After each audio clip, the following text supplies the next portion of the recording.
आज हम लोग जो हैं सेकंड जो टर्म है आपका क्लास 10th का, उसका जो फिजिक्स का जो पोर्शन है वो मैं यहाँ पर आज स्टार्ट कर रहा हूँ लेना। तो जो पहला चैप्टर है जैसे इफ़ेक्ट्स ऑफ करंट इलेक्ट्रिसिटी, तो सबसे पहले हमें ये पता होना चाहिए कि इलेक्ट्रिसिटी होती किसकी वजह से है। तो जैसे कि आप जानते ही हो, आपको पता होगा कि इलेक्ट्रिसिटी चार्ज की वजह से होती है। अब जो चार्ज होता है, तो पहली बात है कि चार्ज होता है क्या है, क्योंकि थोड़ी से कंसेप्ट यदि हमें छोटी छोटी चीज़ों के पता हो तो ज़्यादा अच्छा रहता है। तो चार्ज क्या होता है, ये वो फिजिकल प्रॉपर्टी है जो किसी दूसरे मैटर के नज़दीक रखी जाए तो ये एक फोर्स या तो अप्लाई करेगी या एक्सपीरियंस करेगी। तो ये जो प्रॉपर्टी होती है किसी भी फिजिकल क्वांटिटी की, to apply the force near when it is kept near a another matter, then it is known as charge. अब जो चार्ज होता है, ये चार्ज दो प्रकार का होता है। एक होता है आपका पॉजिटिव चार्ज, और दूसरा होता है आपका नेगेटिव चार्ज। अब बात आती है कि पॉजिटिव चार्ज क्या होता है, नेगेटिव चार्ज क्या होता है। जब किसी भी सब्सटेंस में से कोई भी एक एटम आपने लिया, उसमें से यदि इलेक्ट्रॉन उस एटम को छोड़कर चले जाते हैं, तब हम ये कहते हैं कि उसमें इलेक्ट्रॉन की डेफिशिएंसी हो गई। और जब इलेक्ट्रॉन की डेफिशिएंसी हो जाती है, then we will say the substance will have या atom will have positive charge. और यदि इलेक्ट्रॉन उसके ऊपर आ जाते हैं एटम के ऊपर बाहर से, तो इलेक्ट्रॉन की क्या हो जाएगी, एक्सेस हो जाएंगे इलेक्ट्रॉन। और जब इलेक्ट्रॉन की एक्सेसिव हो जाती है, then it is known as negative charge. जैसे मैं आपको एक एग्जाम्पल लूँ जिससे आपको और अच्छी तरह से समझ में आएगा। जैसे मान लीजिए आपने एक सोडियम का एटम ले लिया। सोडियम का एटम का आपको पता है कि जो एटॉमिक नंबर होता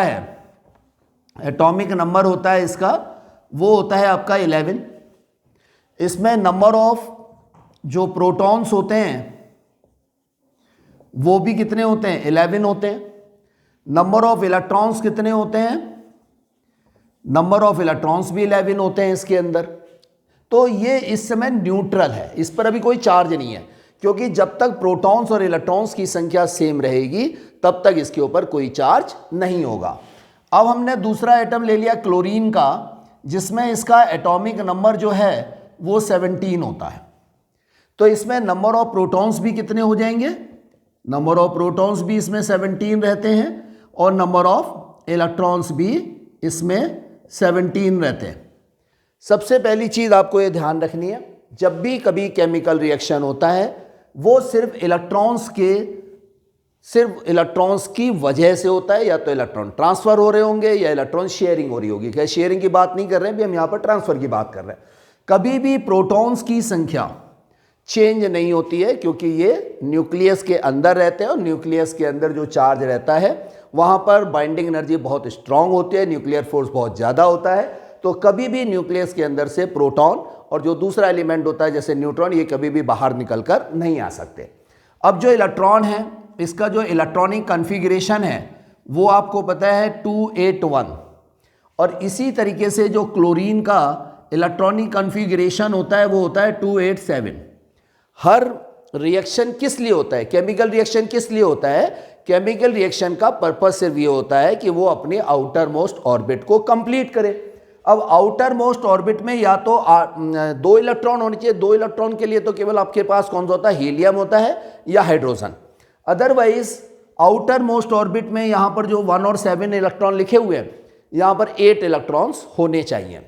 और या तो इस पर 7 इलेक्ट्रॉन और आए या इस पर 1 इलेक्ट्रॉन और आए, तभी एक तरीका हो सकता है। तो कहीं पर भी कम क्वांटिटी में यदि इलेक्ट्रॉन जाते हैं तो दैट इज इजी।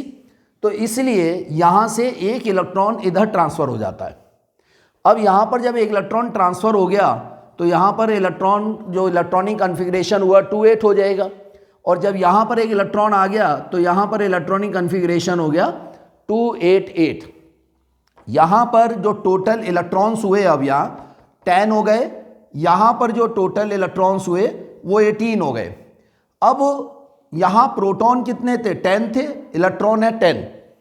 आपको ये पता है इलेक्ट्रॉन पर चार्ज और प्रोटॉन पर चार्ज जो न्यूमेरिकली होता है वो सेम होता है और उसकी क्वांटिटी होती है 1.6 इंटू 10 की पावर -19 कूलाम।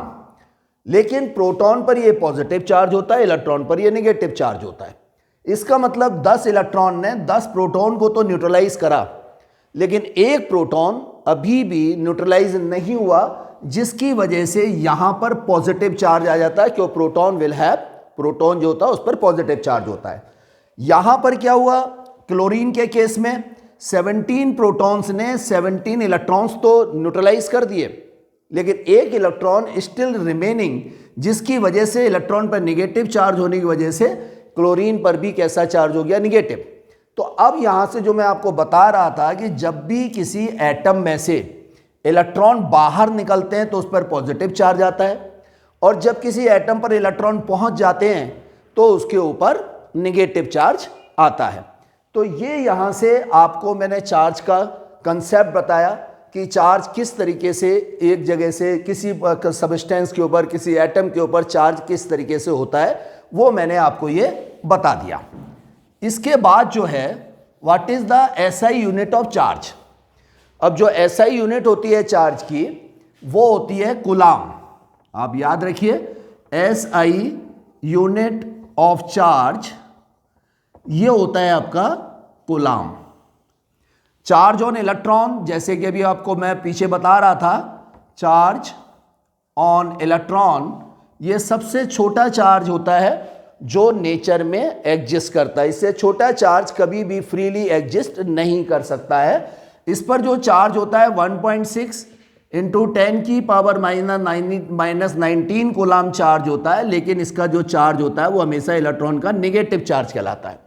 और जो चार्ज ऑन प्रोटॉन होता है ये हमेशा इतना ही चार्ज होता है, लेकिन वो किस में होता है, पॉजिटिव में होता है। इसलिए इसको बोलते हैं जो ये चार्ज होता है प्रोटॉन का पॉजिटिव चार्ज, इलेक्ट्रॉन का नेगेटिव होता है, क्योंकि नेगेटिव वैल्यू पॉजिटिव से छोटी कहलाती है। इसलिए कहते हैं कि इलेक्ट्रॉन पर जो चार्ज है that is the minimum charge. ठीक हो गई बात यहां से। अब यहां से अब हम लोग बात करते हैं कि करंट क्या होती है। क्यों सबसे पहला कंसेप्ट जो आपका आता है कि वो होता है व्हाट इज करंट। तो करंट क्या है, it is the rate of flow of charge. तो ये एक्चुअली में क्या होता है, it is the rate of flow of charge. हमें ये पता होना चाहिए जब भी चार्ज जो चलता है वो सिर्फ इलेक्ट्रॉन चला करते हैं, ठीक है ना। तो जब इलेक्ट्रॉन चला करते हैं, तो जैसे कोई हमने कंडक्टर ले लिया, तो हमने कहा कि मान लीजिए इलेक्ट्रॉन इस डायरेक्शन में मूव कर रहा है, तो ऑलवेज रिमेंबर जिस डायरेक्शन में इलेक्ट्रॉन मूव करता है उसके अपोजिट डायरेक्शन में हमेशा करंट फ्लो करती है। Rate of flow of charge का मतलब क्या होता है कि यूनिट समय में, यहीं से पता चलता है यूनिट समय में कितना चार्ज किसी कंडक्टर में से पास हो रहा है। जितना चार्ज यूनिट समय में पास होता है उसे हम लोग बोला करते हैं करंट। सपोज करिए जो चार्ज है वो Q चार्ज जो है वो पास हो रहा है इन टाइम t। यदि t समय में किसी कंडक्टर के अंदर से जो चार्ज बाहर निकल रहा है, जो चार्ज पास हो रहा है कंडक्टर के अंदर, वो मान लीजिए Q है, तो जो करंट होती है, करंट को हम लोग हमेशा I से डिनोट करते हैं। It is equal to charge upon time, क्योंकि एक यूनिट टाइम में हमें निकालना है, इसलिए टाइम से आपको डिवाइड करना पड़ेगा। Q चार्ज पास हो रहा है, T समय में पास हो रहा है। This is the formula for electric current. इसकी जब यूनिट लिखी जाती है, आपसे यहां पर कहा गया है यूनिट ऑफ करंट, तो जो करंट की यूनिट होती है चार्ज, चार्ज की यूनिट होती है कूलाम, तो CO ये कूलाम लिख दिया, और टाइम किस में लिखा जाता है, सेकंड में। तो जो करंट की यूनिट होती है या तो आप लिखोगे कूलाम पर सेकंड, और कूलाम पर सेकंड को ही बोला करते हैं एम्पियर। अब आपसे पूछा जाता है कि व्हाट इज डिफाइन या व्हाट इज 1 एम्पियर या डिफाइन 1 एम्पियर, तो आपको कोई अलग से याद करने की जरूरत नहीं है। आप मेरे वर्ड्स पर ध्यान दीजिए। यदि किसी कंडक्टर में 1 कूलाम चार्ज 1 सेकंड तक फ्लो हो रहा है, तब उस कंडक्टर में फ्लो होने वाली करंट 1 एम्पियर होगी। तो if 1 coulomb charge flows through a conductor for 1 second, then the current flowing in that conductor will be 1 ampere। तो ये 1 एम्पियर की करंट तब ये कहलाएगी कि 1 एम्पियर की करंट यहां पर फ्लो हो रही है। ठीक है, ये हो गई आपकी करंट की करंट होती क्या है। लेकिन अब इलेक्ट्रॉन की जो डायरेक्शन होती है, अब हमने कह दी इलेक्ट्रॉन इधर से इधर जा रहा है, तो आखिर इधर से इधर आप कैसे कहोगे कि क्यों जा रहा है इधर से इधर। उसके लिए आपको क्या करना होता है, इन दोनों के बीच में एक पोटेंशियल डिफरेंस लग रहा होता है जिसको हम लोग मेजर करते हैं। पोटेंशियल डिफरेंस किसकी वजह से आता है, सेल या बैटरी लग रही होगी। यदि आपने केवल एक बड़ी और एक छोटी लाइन बनाई then it is a cell. यदि आप 2 लाइन या 2 से ज़्यादा लाइन बना दो then it is a battery. तो बैटरी और सेल में कोई फ़र्क नहीं होता, एक से ज़्यादा सेल जब यूज़ होते हैं तो उसे बैटरी कह देते हैं, और एक सेल यूज़ हो रहा है तो सिंपल सेल कहलाता है। ये जो बड़ी लाइन होती है हमेशा पॉजिटिव कहलाती है, छोटी वाली निगेटिव। तो हमने कहा मान लीजिए ये पॉजिटिव टर्मिनल है और ये निगेटिव टर्मिनल है। यदि ये पॉजिटिव इधर है तो ऑलवेज रिमेंबर जो इलेक्ट्रॉन यहाँ फ्लो कर रहा है वो इस डायरेक्शन में करेगा, हमेशा पॉजिटिव टर्मिनल की तरफ चार्ज इलेक्ट्रॉन फ्लो करता है। तब जो करंट की डायरेक्शन आती है वो पॉजिटिव टर्मिनल से निगेटिव टर्मिनल की तरफ हुआ करती है। अब बात है कि पोटेंशियल डिफरेंस होता क्या है। पोटेंशियल डिफरेंस क्या है, किसी भी यूनिट पॉजिटिव चार्ज को, खूब अच्छी तरह से ध्यान रखिए, मान लीजिए कोई ये कंडक्टर है, कुछ भी एक सब कंडक्टर जो हमने मान लिया, या इस तरह से समझें कि इसी में समझ लें जैसे ये एक कंडक्टर है, इसके अंदर एक चार्ज को ए पॉइंट से बी पॉइंट तक लेकर आ रहे हैं। चार्ज है यूनिट, मतलब 1 कूलाम चार्ज। तो यूनिट पॉजिटिव चार्ज को किसी कंडक्टर में एक पॉइंट से दूसरे पॉइंट तक ले जाने में हमें जितना वर्क करना पड़ता है वो वर्क इन दोनों पॉइंटों के बीच का पोटेंशियल डिफरेंस कहलाता है।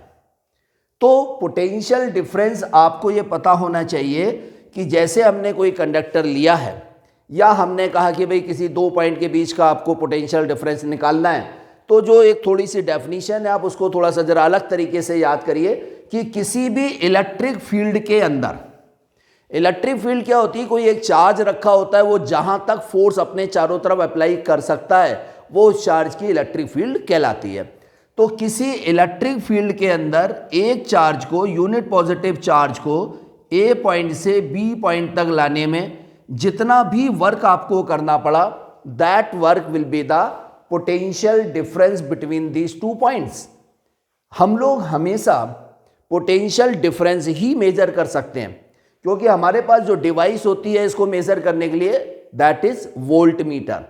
तो जब वोल्ट मीटर की हम लोग बात करते हैं तो वोल्ट मीटर हमेशा क्या करता है, 2 पॉइंटों के बीच का पोटेंशियल डिफरेंस मेजर करेगा। वो कभी भी एक सिंगल पॉइंट का पोटेंशियल आपको निकाल कर नहीं देता है। अब यहां पर सपोज कीजिए कि हमने 1 कूलाम चार्ज की जगह मान लीजिए W coulomb charge, Q coulomb charge ले लिया हमने। यहाँ पर Q कूलाम चार्ज को ले जाने में A से B तक W वर्क करना पड़ा, W जूल वर्क करना पड़ा। देन जो पोटेंशियल डिफरेंस होता है उसको V से डिनोट करते हैं, that is equal to W upon Q। कि Q कूलाम चार्ज को एक पॉइंट से दूसरे पॉइंट तक ले जाने में W जूल वर्क करना पड़ा, तो यूनिट पॉजिटिव चार्ज को ले जाने में कितना करना पड़ेगा, जितना चार्ज ले जा रहे हो उससे डिवाइड कर दो वर्क को। तो हमें इतना वर्क करना पड़ा। इसी वर्क को, एक कूलाम चार्ज को ले जाने में जितना वर्क करना पड़ा, वही वर्क इन दोनों पॉइंटों के बीच का पोटेंशियल डिफरेंस कहलाता है। अब यूनिट कैसे लिखते हैं, जब आप इसकी यूनिट लिखोगे तो W की क्या होती है, आपने यूनिट ऑफ पोटेंशियल डिफरेंस लिखी, W की होती है जूल और कूलाम चार्ज की होती है कूलाम। या तो आप इसे पोटेंशियल डिफरेंस की यूनिट आपको पता होनी चाहिए जूल पर कूलाम, और जूल पर कूलाम को ही हम लोग बोला करते हैं वोल्ट। अब यहां से आपसे कहा जाए कि 1 वोल्ट आप डिफाइन कीजिए, तो 1 वोल्ट कैसे डिफाइन करोगे, यदि 1 कूलाम चार्ज को किसी एक पॉइंट से दूसरे पॉइंट तक ले जाने में हमें 1 जूल वर्क करना पड़ता है। 1 कूलाम चार्ज को एक पॉइंट से दूसरे पॉइंट तक ले जाने में यदि हमें 1 जूल वर्क करना पड़ता है तो इन दोनों पॉइंटों के बीच का पोटेंशियल डिफरेंस 1 वोल्ट कहलाएगा। This is the definition of 1 volt. तो 1 वोल्ट क्या हुई?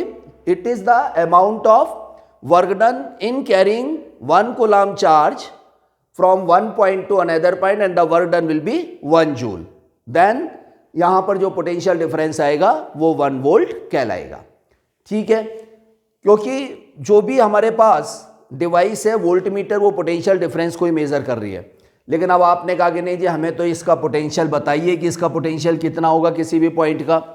तो किसी भी पॉइंट का यदि हमें पोटेंशियल निकालना है, जिसे हम लोग बोलते हैं इलेक्ट्रिक पोटेंशियल, तो इलेक्ट्रिक पोटेंशियल निकालने के लिए हम लोग क्या करते हैं कि जैसे कोई आपने एक इलेक्ट्रिक फील्ड ले ली, जैसे अभी मैं बात कर रहा था, इसके अंदर कोई एक पॉइंट आपने ए ले लिया, आपने कहा कि भाई हमें इसका इलेक्ट्रिक पोटेंशियल निकाल के बताइए। तो इसमें जब वोल्ट मीटर के साथ इसको जब कनेक्ट करते हैं तो एक सिरा तो इसका वोल्ट मीटर का यहाँ कनेक्ट हो जाता है और जो दूसरा पॉइंट है वो इसके बाहर कनेक्ट करते हैं।